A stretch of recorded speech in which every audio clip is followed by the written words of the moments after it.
The World Cup final, after 62 matches played over the span of a month, Paris Saint-Germain teammates Messi and Mbappe square off this Sunday as Argentina takes on France for the World Cup title.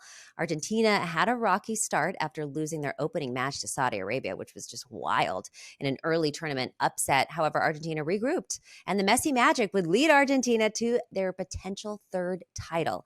It also might be the last time, if we said, that the 35-year-old forward Messi, of course, will be playing in this, and he's going to be looking to end his career on top. France has made a second consecutive World Cup final appearance since winning it all in 2018. If France does win on Sunday, they'll be the first country to win back-to-back titles in 60 years. Brazil were the last country to do this, with Pele leading the team to the World Cup wins in 58 and 62. If we take a look at these lines, Argentina plus 165, Thai plus 195, France plus 185, spread under half a goal plus 270, over half a goal minus 370, total goals 2.5, over under there. Both teams to score, yes, plus 105, no, minus 135. What do you think? I like the over in this match. I think what we're getting Hey, we like goals in this one, I do like BJ. goals in this one. I think this is a very deflated total because it is a World Cup final, because I think the narrative is obviously these teams are going to be very conservative. But there are there are some concerns for both these two defenses, and I think it's going to be very evident when they have to actually face a really good attacking side. So first off, Argentina, what they did against Croatia and what they did a great job of, and how they were able to create a lot of chances, they create a lot of numerical advantages on one side of the pitch, or what we like to call overloads, where they'd shade Messi, shade a striker, shade a forward over to the right side of the pitch where the winger is, and then they do an overlapping run with the fullback. And that's how they've been doing a lot throughout this entire World Cup. They've created a lot of chances off of that. But let's be honest, Argentina has not faced a murderer's row to get to this point. And if you look at the teams that Argentina has conceded against, it's Saudi Arabia, it's Australia, and it's the Netherlands. What do those three teams have in common? They have the ability to do quick strike counterattacks. The teams they haven't conceded against, Mexico, Poland, and Croatia, they're very slow, build up, pragmatic style teams. So France is the best quick strike counterattacking team in the world because they have Kylian Mbappe.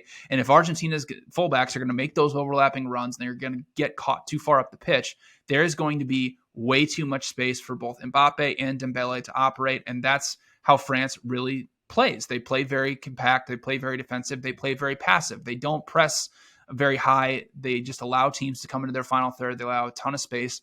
That's not really good when you're facing against Lionel Messi, who has done a lot more ball progressing, a lot more of the creator type rather than just being the out and out forward. He's come way far away from the goal, which has come to varied success.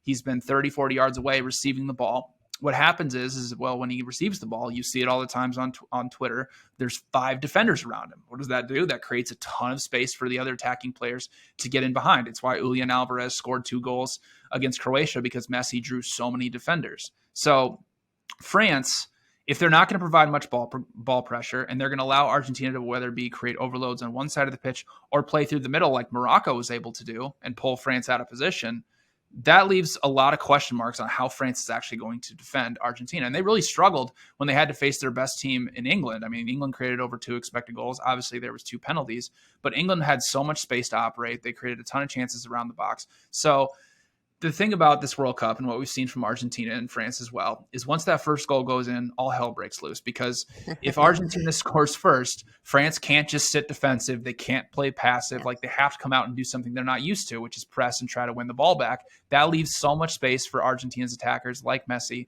to operate and really rack up the goals, like you saw against Croatia, like you saw against the Netherlands. And on the flip side of that, if France scores first, they're going to play very, very defensive like they did against England. But they're also going to be afforded a ton of space to counter with Mbappe and Dembele. So I think I do like the over in this match. I think what we're getting, again, is a deflated total. I do project 2.6 goals for this match. So I do like the over in this World Cup final. Because the last World Cup final with France, I mean, it was a 4-2 thriller against Croatia. And we all thought that was going to be a big-time stalemate because there were 2 more defensive teams. So I think bypass narrative street and take the over at 2.5. So best bet here is over the 2.5 goals. That's at plus 135. It kind of seems like both teams to score at plus 105 is something that might be a lean for you as well, based on what Yep. you just said. Yep, I do project both teams to score at minus 110, so there is a little bit of value at plus 105. Again, it's all about who scores first here. Even if it's France, well, then they have to sit back defensive. They've been very vulnerable. Like they've conceded in every single match outside of the match against Morocco, and Morocco still created over one expected goal against them. And now this is the best attacking team they're going to have to face in this World Cup. So again, like both defenses have vulnerabilities, so both teams to Yeah. score definitely has some value at plus 105. Okay, so as far as best bets, you're attacking the total on this one. Who do you think wins? Even if it's not the bet that you're taking, who do you project is going to win this game? I feel like you're leaning towards France. I am leaning towards France. And if I had to bet France, I would bet them in regular time, plus Mm. 185. I think it's a decent price. I project France at plus 142 for this match. Like I already mentioned, like Argentina has not played a murderer's row to get here. The best team they faced has been the Netherlands, and the Netherlands was threatening their penalty area all match long. And Argentina really did nothing offensively outside of the Lionel Messi penalty. So this is another situation, like I already mentioned, that they're going to be very vulnerable on the flanks. Even their center backs, Otamendi and Romero, they've been very, very aggressive, pushing far up the pitch and trying to win the ball up high. Again, that's not going to work against France, who has Kylian Mbappe and Dembele, guys who can really get in behind defenses and create a lot of chances. So I think this is going to be, unfortunately, I think it's going to be Messi losing in the final Oh, for the second time at the last three World Cups.